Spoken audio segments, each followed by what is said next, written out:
Hello सांगमाने मु आपनकर राजेंद्र मु मो YouTube channel Rajendra tutorial GK को आपन को स्वागत करूची। आज आम आउ गोटे एसे शिखा रचना शिखा नेशनल एनिमल टाइगर टाइगर विषय गोटे एसे शिखा उभय इंग्लीश ओडिया अच्छी आपन देखिपारे। चलतु जी आरंभ करवा। Tiger is a wild animal. बाघ हेउची एक प्राणी। ये जो एक प्राणी लिखाई एक पाखे आप वाइल्ड वाइल्ड माने वन्य कौन कहले वाइल्ड माने वन्य ये लिखिदेवे वन्य ये लिखा गोटे मिस्टेक लिखला बेले ये भूली जाइए एक वन्य बाघ हेउची एक वन्य प्राणी यहाँ मन रखिए। परवर्ती वीडियो परवर्ती जा देखा कौन अच्छी। Tiger is very dangerous animal. बाघ बहुत भयंकर जीव अटे। टाइगर इज ए कार्निभरस एनिमल कार्निभरस माने कौन मांसाहारी काली मुझे से काली जो पूर्व वीडियो रे आमर जीव तीनिया विभक्त कार्निभरस ओमनिभरस और हर्बिभरस काली का विषय तेणु से हर्बिभरस माने तृणभोजी एटा कार्निभरस माने मांसाहारी प्राणी। Tiger has four legs, two eyes, one head and one tail. बाघर चारोटी गोड़ दुईटी आखि गोटे मुंड गोटे लांज अच्छी। Tiger nail is very sharp than other carnivorous animal. अन्य मांसाहारी जीव अपेक्षा बाघर नख भारी तीक्ष्ण। अन्य जिते जीव अच्छा मांसाहारी प्राणी तार नख टी अधिका तीक्ष्ण अच्छी। And tiger paw is also very strong and sharp. बाघर पंजा मध्य बहुत तीक्ष्ण और शक्तिशाली अटे। बाघर आम सब जाचु बाघर बहुत तीक्ष्ण अच्छी कारण ता पंजार से आंपुड़ी पकाए बहुत जीव मानक विशेषकर आम हरिण मानक से शिकार करे पंजा मध्यम शिकार करता है जहाँ बहुत बलशाली अटे। Tiger live in forest.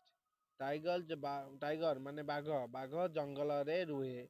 Tiger is the national animal of India.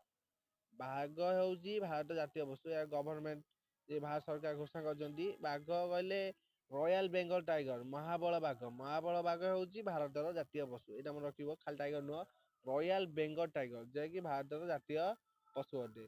जा tiger always live in forest मुझे आगे कहली यहाँ बुद्धि लिखी बाघ सब जंगल ही रुहे। In present time the people use the tiger in the circus for enjoying their life. वर्तमान समय लोक मैंने बाघ को निजर आनंद सर्कस व्यवहार कर माने भी देखि सर्कस सर्कस अच्छी से स्थान बाघ को माने व्यवहार कर किसी एक्शन कर माने बाघ साइकेल चलैबा हो कि कौन कार्य कर देखा बाघटी बर्तमान समय in the present day tiger population slowly decrease for people who hunting tiger for their ग्रेडी। बर्तमान लोक मैंने अधिक लोभ जो से अधिक शिकार कर व्याघ्र जनसंख्या धीरे धीरे कमुची कहूँ न कमुची ये मतलब मिस्टेक है कहूँ कमुची।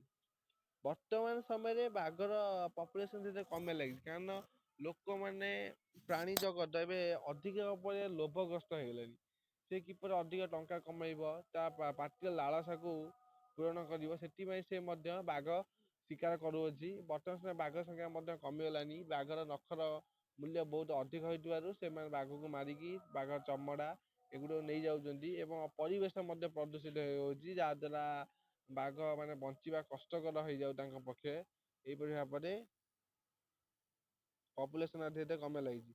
For the balance of biodiversity we are save the all animal. जैव विविधता मध्य भारसाम्य रक्षा करने आम समस्त जीव मान रक्षा करने उचित। For the balance of biodiversity जानते जैव विविधता कहले सब जीव मान संतुलन रक्षा करने बुझाए जो से जो जैव विविधता किपर रही समस्त जीव रही पारे से जैव विविधता भारसाम्य रही। बर्तमान समय मनुष्य अधिक अत्यधिक परिमाण शिकार किंबा बहुत विलुप्त हो जीव जगत जहाद्वारा कौन बायोडायवर्सिटी ठीक से रही पार ना। तेणु ये भिडियो आपको जदि भल लगे मो चैनल को लाइक करेंगे सब्सक्राइब करेंगे शेयर करेंगे मत भूलिए ना जहाद्वारा मुझे भिडियो यहीपरि सब्सक्राइब लाइक कले मुझे प्रमोट हेबी अधिक अधिक एसे हो कि जीके जनरल नॉलेज मो भिडियो आनी आपण मो भिडियो को देखु भल लगे लाइक करने को भूलु ना सब्सक्राइब करूँ। एति रोचे जय जगन्नाथ।